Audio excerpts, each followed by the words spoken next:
Dear students, welcome to the class. Today's class is the continuation part of the chapter Industrial Pollution and Degradation of Environment. Let's start.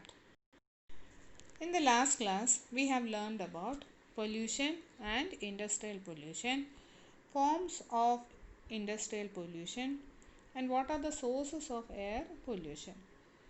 Now, in today's class, we will learn about measures to control pollution, need for an eco-friendly form of industrial development, and environment degradation. Measures to control pollution. First, we will look into how we can control air pollution. These are the four methods under which we can control air pollution.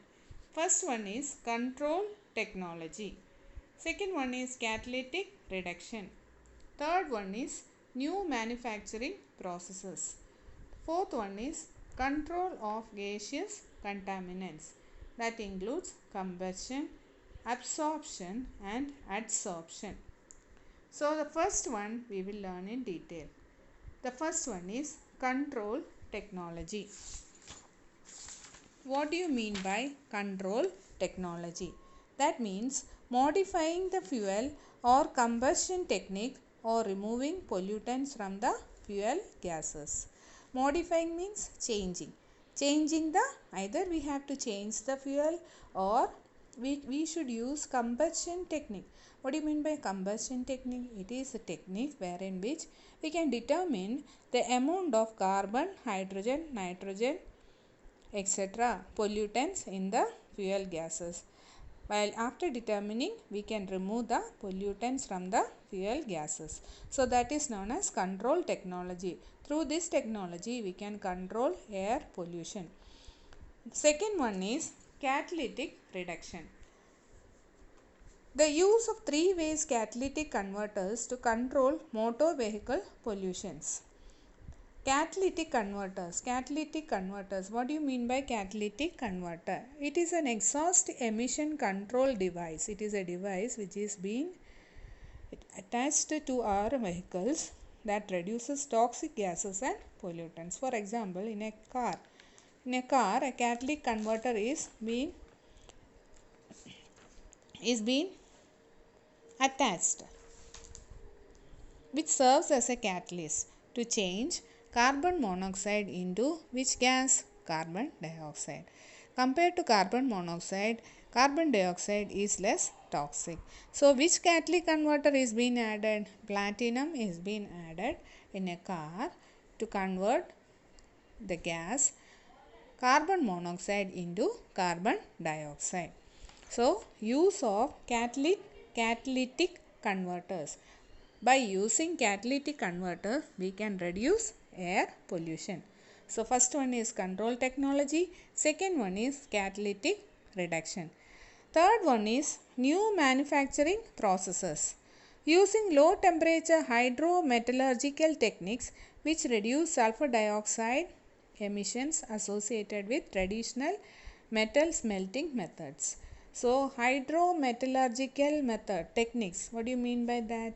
It is the process of extracting the pure metal from its ore. Ore means its original form, and from the form it is been extracted, the original form of the metal is being extracted. For example, from iron ore, iron is being extracted.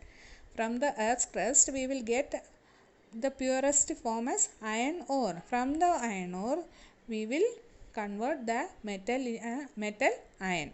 Understood? Extract the metal iron. So, low temperature hydrometallurgical techniques. What through that what we will procure? Which will reduce sulfur dioxide. That means sulfur dioxide is a toxic gas. So, using low temperature hydrometallurgical techniques, we can reduce a toxic gas named sulfur dioxide, which will control air pollution. So, all of you understood these 3 points. First one is control technology. Second one is catalytic reduction. Third one is new manufacturing processes. Fourth one is control of gaseous contaminants. Contaminants means waste. How we can control gaseous contaminants? Through these three methods. First one is combustion, second one is absorption, and third one is adsorption. Combustion is nothing but burning. The process is like flame combustion or catalytic combustion, which is used when gases or vapors are organic in nature. Second one is absorption. This is the process in which effluent gases are passed through absorbers that remove one or more of the pollutants in the gas stream. Combustion is nothing but burning or extracting.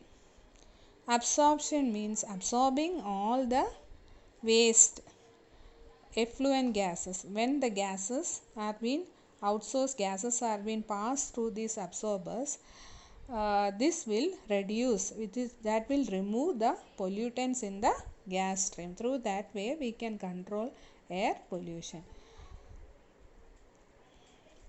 Third one is adsorption. In this process, the effluent gases are passed through absorbs which contain solids of porous structure. Example I can say is mask. The mask which we are wearing, it will filter all the pollutants and the gas is being passed through, the air is being passed through that. One more example is filter. Filter will filter all the solid, all the pollutants, and it will release pure water. Water filter, you know, no children? In that all the pollutants is being absorbed and the pure water is being released. So these are the three methods in which we can control the gaseous contaminants.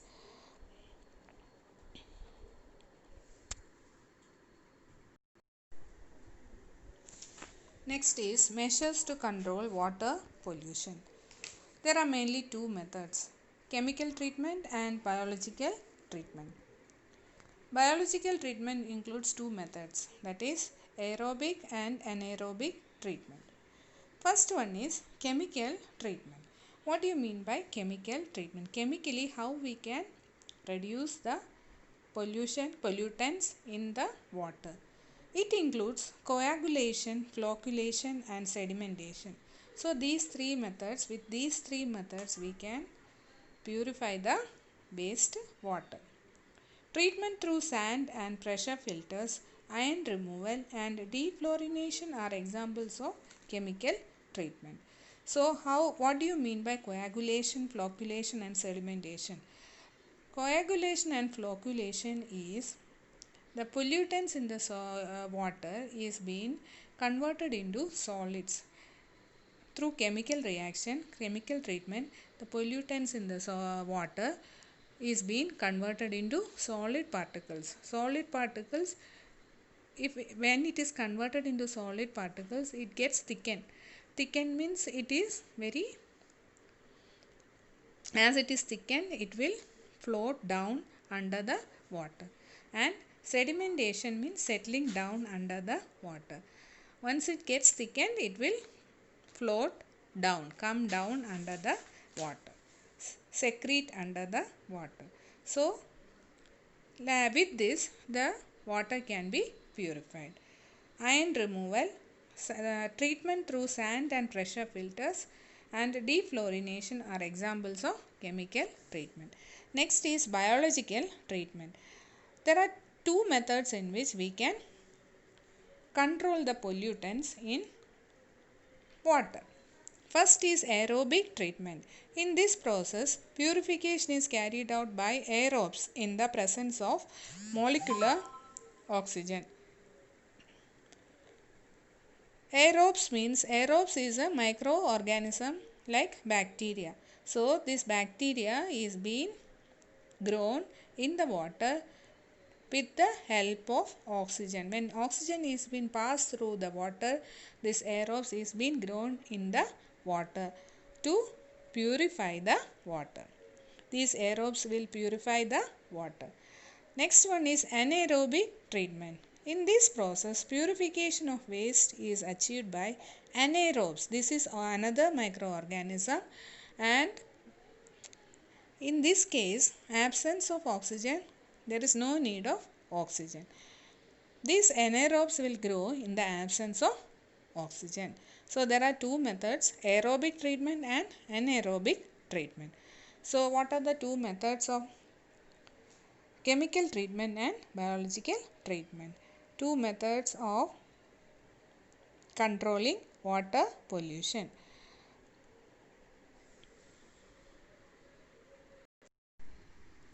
So in today's class, we have learned about what are the measures to control air pollution and water pollution. We will continue in the next class. Thank you.